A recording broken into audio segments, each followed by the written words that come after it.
Boa noite, irmãos. Com muita fé e amor no coração, iniciamos o Evangelho no Lar do dia de hoje, pedindo a Deus e aos Espíritos de luz que trabalham na seara do Senhor para que nos protejam as vicissitudes da vida terrena, bem como nos intuam sempre a agirmos de forma correta e justa para com nossos semelhantes, em busca da evolução moral e espiritual como maior e primeiro objetivo de vida. Em continuação ao estudo à introdução do Evangelho segundo o Espiritismo, codificado por Allan Kardec, hoje veremos o item terceiro, que trata das notícias históricas.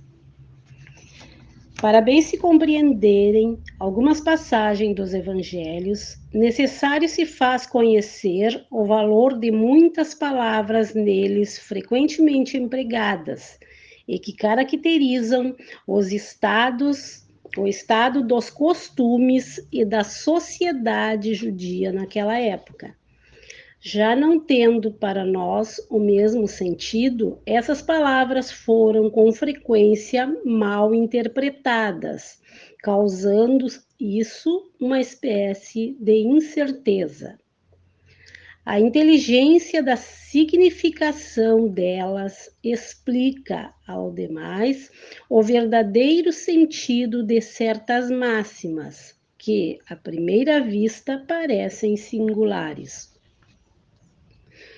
Pois bem, escribas, nome dado a princípio aos secretários dos reis de Judá e a certos intendentes dos exércitos judeus. Mais tarde, foi aplicado especialmente aos doutores que ensinavam a lei de Moisés e a interpretavam ao povo. Faziam causa comum com os fariseus, de cujos princípios partilhavam, bem como da antipatia que aqueles votavam aos inovadores. Daí o envolvê-los Jesus na reprovação que lançava aos fariseus. Essênios ou Esseus, também seita judia, fundada cerca do ano 150 a.C., ao tempo dos Macabeus, e cujos membros, habitando uma espécie de mosteiros, formavam entre si uma associação moral e religiosa. Distinguiam-se pelos costumes brandos e por austeras virtudes. Ensinavam o amor a Deus e ao próximo, a imortalidade da alma e acreditavam na ressurreição. Viviam em celibato, condenavam a escravidão e a guerra, punham em comunhão os seus bens e se entregavam à agricultura. Contrários aos saudaceus sensuais, que negavam a imortalidade, aos fariseus de rígidas práticas exteriores e de virtudes apenas aparentes. Nunca os essênios tomaram parte nas querelas que tornaram antagonistas aquelas duas outras seitas.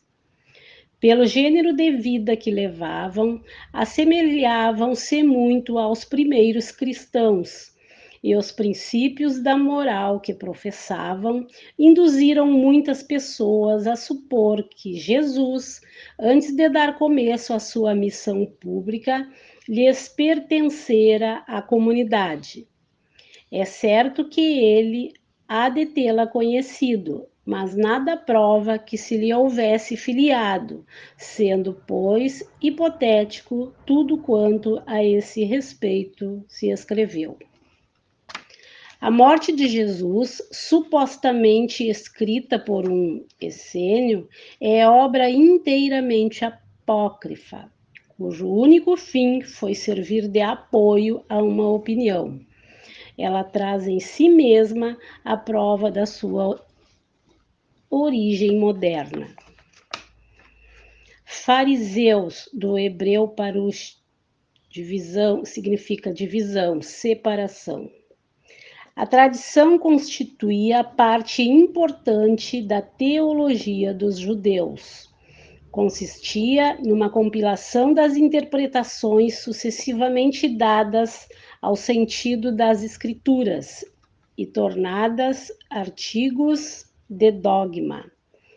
Constituía, entre os doutores, assunto de discussões intermináveis, a mais das vezes sobre simples questões de palavras ou de formas, no gênero das disputas teológicas e das sutilezas da escolástica da Idade Média.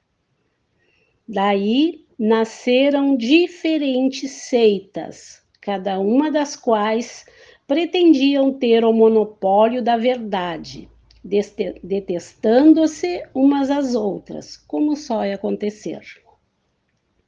Entre essas seitas, a mais influente era a dos fariseus, que teve por chefe Hillel, doutor judeu, nascido na Babilônia, fundador de uma escola célebre, onde se ensinava que só nas escrituras se devia depositar fé. Sua origem remonta a 180 ou 200 anos antes de Jesus Cristo. Os fariseus, em diversas épocas, foram perseguidos, especialmente sob Hircano, soberano pontífice e rei dos judeus, Aristóbulo e Alexandre, rei da Síria.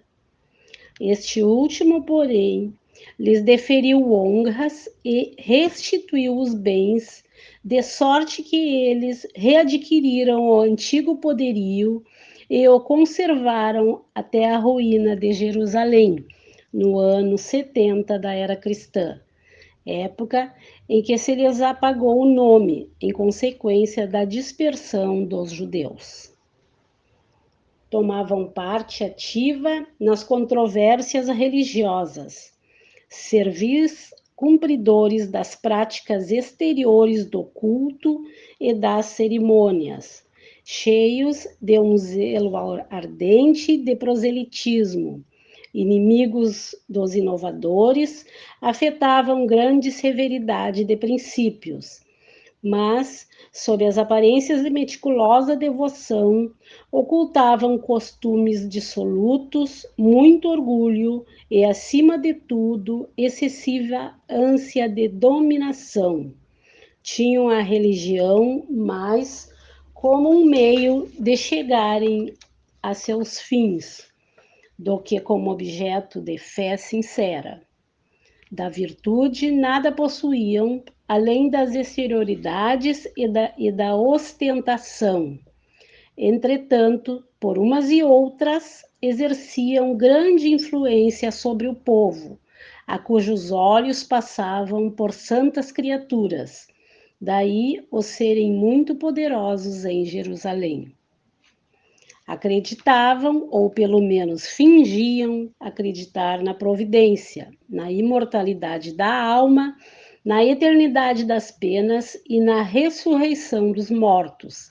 Capítulo 4, número 4. Jesus, que prezava sobretudo a simplicidade e as qualidades da alma, que na lei preferia o espírito que vivifica, a letra que mata, se explicou durante toda a sua missão a lhes desmascarar a hipocrisia, pelo que tinha neles encarniçados inimigos. Essa a razão porque se ligaram aos príncipes dos sacerdotes para amotinar contra ele o povo e eliminá-lo. Nazarenos, nome dado na antiga lei aos judeus que faziam voto perpétuo ou temporário, de guardar perfeita pureza. Eles se comprometiam a observar a castidade, a abster-se de bebidas alcoólicas e a conservar a cabeleira. Sansão, Samuel e João Batista eram nazarenos. Mais tarde, os judeus deram esse nome aos primeiros cristãos, por alusão a Jesus de Nazaré. Também foi essa a denominação de uma seita herética dos primeiros séculos da era cristã, a qual, do mesmo modo que os ebionitas, de quem adotava certos princípios, misturava as práticas do mosaísmo com os dogmas cristãos, seita essa que desapareceu no século IV.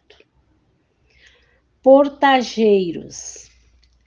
Os portageiros eram os arrecadadores de baixa categoria, incumbidos principalmente da cobrança dos direitos de entrada nas cidades. Suas funções correspondiam mais ou menos a dos empregados de alfândega e recebedores dos direitos de barreira. Compartilhavam da repulsão que pesava sobre os publicanos em geral.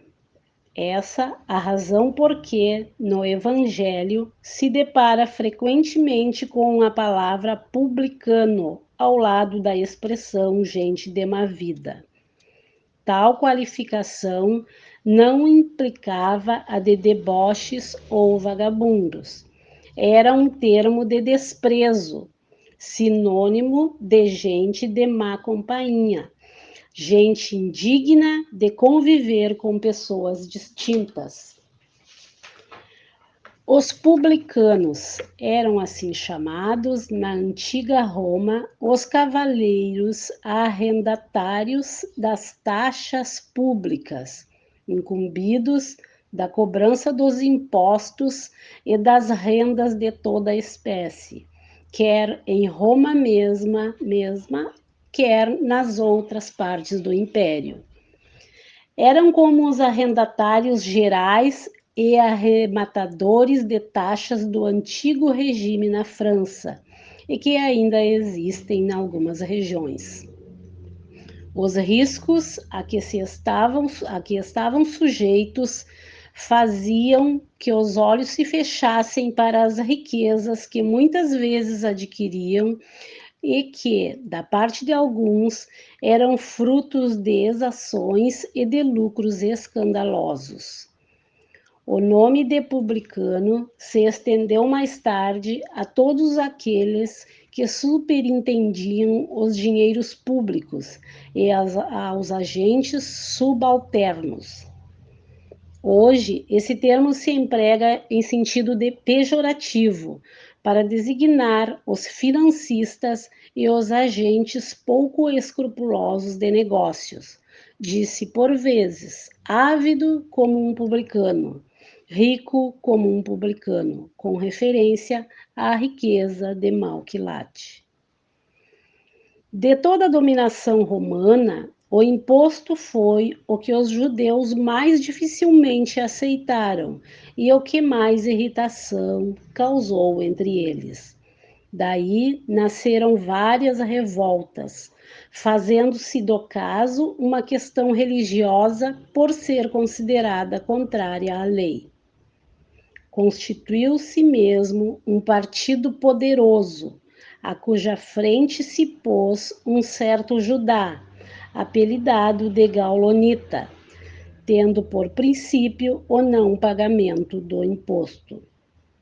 Os judeus, pois, abominavam a este e, como consequência, a todos os que eram encarregados de arrecadá-lo, donde a aversão que votavam aos publicanos de todas as categorias, entre os quais podiam encontrar-se pessoas muito estimáveis, mas que, em virtude das suas funções, eram desprezadas.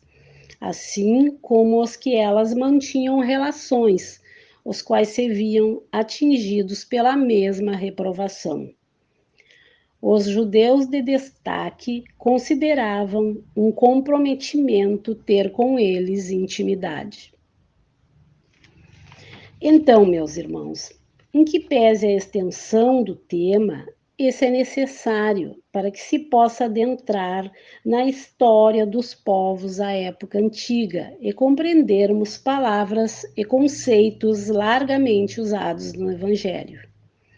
Como bem fala o texto, os costumes dos povos modificam-se com o tempo, e com esses a forma de expressar-se desse povo. Para evitar distorções e incompreensões, a lição nos mostra paulatinamente o verdadeiro sentido a ser dado às palavras e, consequentemente, aos textos e passagens que encontraremos no decorrer do estudo do Evangelho, visando, como já dito, um melhor aperfeiçoamento do estudo. Finalizando os trabalhos de hoje, convido a todos para que mais uma vez concentre-se em Jesus, na espiritualidade maior, para que agradeçamos a oportunidade de estarmos juntos em nome do Senhor, com o objetivo de nos melhorarmos a cada dia em busca de nossa evolução. Aproveitamos essa luz que nos envolve e pedimos a Deus que ilumine os nossos passos e de todos os irmãos que hoje sofrem pela fome, pela solidão, pelos que se encontram desesperados e fracos em sua fé cristã. Também aos nossos munícipes, aos doentes e àqueles que constam em nossos cadernos de irradiações, atendimento fraterno, cirurgias espirituais e demais trabalhos realizados por irmãos abnegados desta casa de luz. Pedimos por derradeiro a fluidificação das águas que se encontram nas mesas, prateleiras de nossas casas, para que seja colocado nesse líquido sagrado o remédio do corpo e da alma que cada um dos irmãos necessitam nesse momento de suas vidas. Em nome de Deus, de Jesus Cristo, encerramos o Evangelho do Lar do dia de hoje. Que assim seja.